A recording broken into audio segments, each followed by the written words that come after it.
As ambulâncias Infante assinalaram no último sábado, 26 de abril, o terceiro aniversário da sua atividade no concelho de Tomar, com a inauguração da nova base operacional no Carvalhal Grande. Presentemente com 7 ambulâncias ao serviço da empresa e um efetivo de 25 funcionários, as ambulâncias Infante prestam hoje um serviço importante de complementaridade às ambulâncias dos bombeiros, com mais de 95% da sua atividade a ser prestada à Unidade Local de Saúde de Médio Tejo. Filipe Silva, gerente da empresa, falou à reportagem da ERTS sobre aquele que foi o trajeto percorrido pelas ambulâncias Infante ao longo dos últimos 3 anos. Este projeto começa com cerca de 15 anos que tenho nesta área. Trabalhei nesta área em privado também. Sou bombeiro do município, em regime voluntário, onde também executei transporte de doentes não urgentes, e foi uma área que fui gostando. Meteu-se o Covid, trabalhei numa empresa e aprendi lá muito, onde fiz maioritariamente doentes Covid. Deu-me bastante ânimo. Entretanto, a empresa saiu da nossa zona de trabalho e surgiu a hipótese de recuperar uma empresa que tinha mais de 20 anos de trabalho, que era as ambulâncias Santa Maria de Alcobaça, originais de Alcobaça, como é óbvio, e comprámos o alvará, ficámos com o alvará, tratámos de toda a burocracia e tínhamos que mudar o nome. Muitas pessoas perguntam, mas porquê Infante? Não é um segredo, não é nada, é simplesmente porque quando tive que tomar a decisão, porque esta empresa faz parte de um projeto meu, que confidenciei com uma pessoa do meu coração, que é o meu cunhado, e ele foi pior que eu, que disse, vamos embora. E eu estava ao pé da estátua do Infante Henrique. E como todos sabemos, o Infante Henrique foi um grande aventureiro, não é? E que de Tomar saiu grandes projetos dos descobrimentos, e eu disse, por que não? Se isto vai ser uma aventura e uns descobrimentos, e assim nasceu as ambulâncias Infante. Começámos com um lugar na garagem do Pedro do 15, ali tudo ainda muito atribulado, mas pronto, desde cedo recebemos um convite da parte do Centro Hospitalar do Médio Tejo, que é hoje a Unidade Local de Saúde do Médio Tejo, também por conheciam o meu trabalho, e começámos logo desde cedo. Recordo-me das palavras do vice-presidente que me disse, Filipe, hoje é uma ambulância, amanhã são 20, interessa é trabalhar. E assim foi, e ao fim de 3 anos de ambulâncias Infante, contamos com 25 colaboradores, entre os part-times e full-times, maioritariamente full-time, mas contamos com várias pessoas. Sentimos o orgulho imenso porque temos muita gente que começou do zero nesta área, nunca tinha trabalhado nesta área, e é com base neles que agradecemos o dia-a-dia. Entretanto, sentíamos a necessidade de formar tripulantes de ambulância, até mesmo outras empresas e outras entidades também tinham dificuldade em encontrar. Temos uma parceria com uma das maiores academias do país, que é a FMédica. Em menos de um ano já formámos nas nossas instalações 20 tripulantes de ambulância, uns ficaram connosco, outros por mero conhecimento e outros que foram, obviamente, trabalhar para outras entidades, e que é com todo o gosto que formamos na nossa casa pessoas que vão dar o seu conhecimento noutras casas, e isso deixa-nos, obviamente, muito orgulhosos, que iremos sempre continuar a abrir portas a quem quiser vir, seja trabalhar connosco, seja tirar conhecimento e aprender na nossa casa, é com muito gosto que o fazemos. Vocês não fazem transporte de doentes urgentes, portanto, são mais, digamos assim, mais específicos nessa vossa tarefa. Há meia dúzia de anos, os privados ainda tinham sinalização de emergência, não faziam socorro. O INEM, que é quem tutela as empresas, portanto, tidas de alvará de transporte de doentes não urgentes, portanto, fez essa retirada.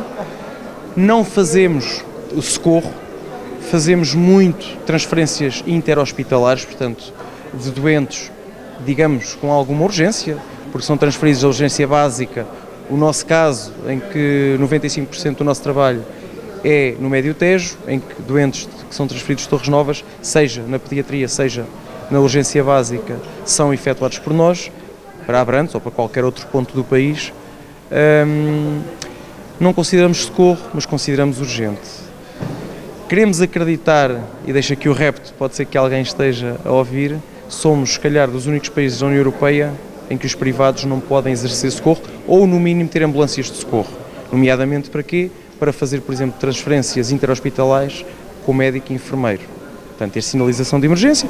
Nós temos pessoal formado, temos vários elementos na nossa entidade com a formação acima da básica para tripulante de ambulância de transporte, portanto, tal como eu, temos mais colaboradores que são tripulantes de ambulância de socorro, portanto, não digo fazer socorro dentro do sistema integrado de emergência médica, mas, por exemplo, termos ambulâncias de socorro para fazer essas transferências. E a fazer o quê? E a retirar muitas ambulâncias dos bombeiros que se prendem a fazer esse tipo de serviços e que muitas vezes depois precisamos de ambulâncias dos bombeiros para fazer o socorro e não as temos. Porquê? Porque estão a fazer transferências interhospitalares. É um repto, é um desafio que eu deixo ao INEM, não sei se irão ouvir, mas acho que seria muito importante para o país, até porque somos, se calhar, o único país da União Europeia em que o privado não entra dentro da parte de transporte urgente. Temos todas as condições, reunimos todas essas condições, portanto, aliás, ao contrário do que muita gente pode desconhecer, os preços tabelados são iguais para o privado como, neste caso, para os bombeiros, embora que ainda existem algumas diferenças, porque os nossos veículos ligeiros pagam portagens, os bombeiros não pagam, portanto, faturamos o mesmo preço, mas pagamos portagem, nas ambulâncias de maca não, nos carros sim. Não é justo, mas é o que temos e não podemos contrapor a isso, mas continuamos a lutar, é o nosso dia-a-dia, é o nosso trabalho, mas tenho a esperança que a curto prazo comecemos também, pelo menos, a entrar na área do interhospitalar com ambulâncias de socorro. Temos pessoal formado, temos instalações, temos condições, temos material, portanto, só precisamos mesmo que o INEM dê o aval, ainda para mais numa altura que tanto se ouve falar de problemas dentro do próprio INEM e tudo isso, se calhar seria uma boa iniciativa olharmos para os países que nos rodeiam, Espanha, França, Suíça, Alemanha, em que tudo continua igual, simplesmente acrescentaram os privados. Futuro, como é que se perspectiva? Aqui ao nível do... O futuro, esperamos que seja risonho, há muito trabalho, há trabalho para todos, cada vez mais, e ainda bem, o SNS, o nosso Serviço Nacional de Saúde, pode ter as suas fragilidades, acredito que sim. Na área do transporte, acho que nos últimos anos deu um passo enorme, porque sentimos que cada vez mais se beneficia pessoas com transporte, pessoas que precisam, seja eles por motivos de saúde, seja financeiros, porque uma pessoa ter algum dinheiro, se tiver que ir 3 vezes a um hospital, esse dinheiro já não entra. E depois, com a centralização de muitas especialidades, nomeadamente Lisboa, Coimbra, as pessoas precisam mesmo desse transporte. Quem não está no meio pode pensar que por vezes é pouco, nós sentimos que é muito. Nós temos pessoas de larga idade, nós somos uma empresa que trabalhamos quase 24 horas por dia,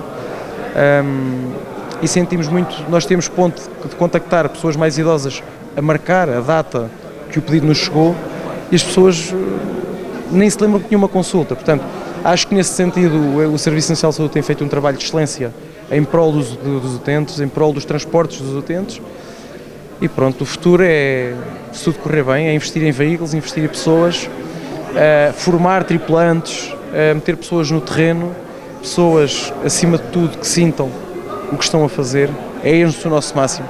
Nós não queremos ser os maiores, mas queremos muito ser os melhores. Lutamos todos os dias para isso. Ainda agora tivemos a questão de apresentar um sistema que foi obrigatório há 2 meses para cá, que o INEM obrigou, há 3 anos que nós já usamos. É um sistema de retenção de crianças em maca. Não seremos os únicos, mas tenho a consciência que somos dos poucos a usar isso já há muito tempo, para criar condições, para criar segurança no transporte. E pronto, e o futuro é daqui a mais uns anos estamos aqui ou teremos noutro maior, mas acredito e espero seriamente, e com esta equipa fabulosa que nós temos, acredito que o futuro será risonho, sem dúvida nenhuma. O aniversário e inauguração da nova base operacional contou também com a presença do Presidente da Câmara de Tomar. O Cristóvão destacou o papel da complementaridade desenvolvido pela empresa, nomeadamente no transporte de doentes programados e também no apoio a eventos. É importante em qualquer empresa, em qualquer área, cresça, e obviamente que isso que muito nos agrada e que estimulamos e que tentamos acompanhar, enfim, na generalidade das empresas. Este é um bom exemplo, uma empresa que com 3 anos já atingiu estes 25 colaboradores e já com um volume de trabalho bastante grande, um bom número de veículos, neste caso, a trabalhar na área da saúde ou complementar da saúde. Porque efetivamente esta empresa, como outras, complementam aquilo que é o trabalho, desde logo, dos nossos bombeiros municipais. Aqui há meia dúzia de anos tomámos uma decisão que na altura até não foi bem aceito por algumas visões mais tradicionais, mas que entendemos que era a mais necessária e que tem que ver com o facto dos bombeiros municipais estarem focados naquilo que, no nosso entendimento, é a sua missão e é a missão do erário público, que é a emergência e o socorro. E isso também ajudou a que depois este tipo de empresas pudesse focar então no restante, no que é complementar, que são os transportes de doentes programados e também o acompanhamento a eventos que carecem de ter precisamente acompanhamento da ambulância e destes profissionais. E, portanto, o sistema complementa-se entre o público e o privado e de facto entendemos que este caminho que tem sido feito é o correto e, como dizia, deu espaço a que esta e outras, mas neste caso aqui as ambulâncias Infante pudessem não só se ingrar-se e crescer e estamos convictos que vai continuar a crescer, até porque também pela qualidade do serviço e essa qualidade de serviço vai sendo depois conhecida na comunidade, não só tomarense, mas também, enfim, na região, e portanto tem aqui, de facto, sucesso já demonstrado, mas muito caminho ainda para percorrer, e que no fundo aqui importa nestes vários pilares, que é o de criação de postos de trabalho, manutenção de postos de trabalho e portanto desenvolvimento económico também, contribuindo assim para o desenvolvimento económico e depois a qualidade do serviço prestado. Facilita aqui também, já de certa forma fomos referindo, o processo dos bombeiros municipais nesta área do transporte de doentes emergentes em ambulância, uma vez que o município também não tem recursos para aumentar por aí o parque de ambulâncias dos bombeiros municipais. Sim, mas, portanto, nós, como disse, nós entendemos que os bombeiros municipais, porque são precisamente municipais, e, portanto, estamos a falar de recursos públicos, quer dos funcionários, quer dos meios afetos, devem estar focados na emergência e socorro. E é esse o trabalho dos nossos bombeiros, portanto, enfim, dos nossos recursos humanos e materiais, nomeadamente os veículos, que temos vindo também a aumentar e a renovar, mas que naturalmente são sempre escassos, não é? E por isso mesmo o sistema de proteção civil e de emergência e socorro funciona em rede, uma rede subregional, regional, nacional, e portanto as várias entidades complementam-se e os recursos são geridos e são partilhados entre territórios. Depois, neste caso, há uma complementaridade, portanto, com outra parte, portanto, com aquilo que são realmente os transportes programados de doentes entre unidades hospitalares ou de idas a consultas, enfim, a tratamentos, o que seja, tudo aquilo que é programado e que efetivamente deve, na nossa opinião, estar na alçada destas empresas, e o acompanhamento a eventos, porque também é cada vez mais necessário, a partir de um X número de pessoas num determinado evento, nomeadamente os desportivos, mas também muitas vezes de outras naturezas, portanto o acompanhamento deste tipo de profissionais. Ora, no nosso entendimento, de facto, não deveriam ser os meios públicos, nomeadamente uma ambulância ou enfim, uma equipa de bombeiros municipais a estar, por exemplo, no evento, porque ao estar a acompanhar esse evento pode depois faltar numa emergência. E portanto, como digo, há aqui uma grande complementaridade e que tem que continuar a ser reforçada e a aumentar entre os meios públicos e os meios privados, para que efetivamente o serviço que é necessário prestar à comunidade seja feito da melhor forma e é o que tem acontecido. Portanto, tem melhorado bastante nesse aspecto e esta complementaridade que existe aqui no nosso território, mas que também vai sendo seguida noutros, tem tudo para continuar a dar certo e portanto, continuar a ser reforçado.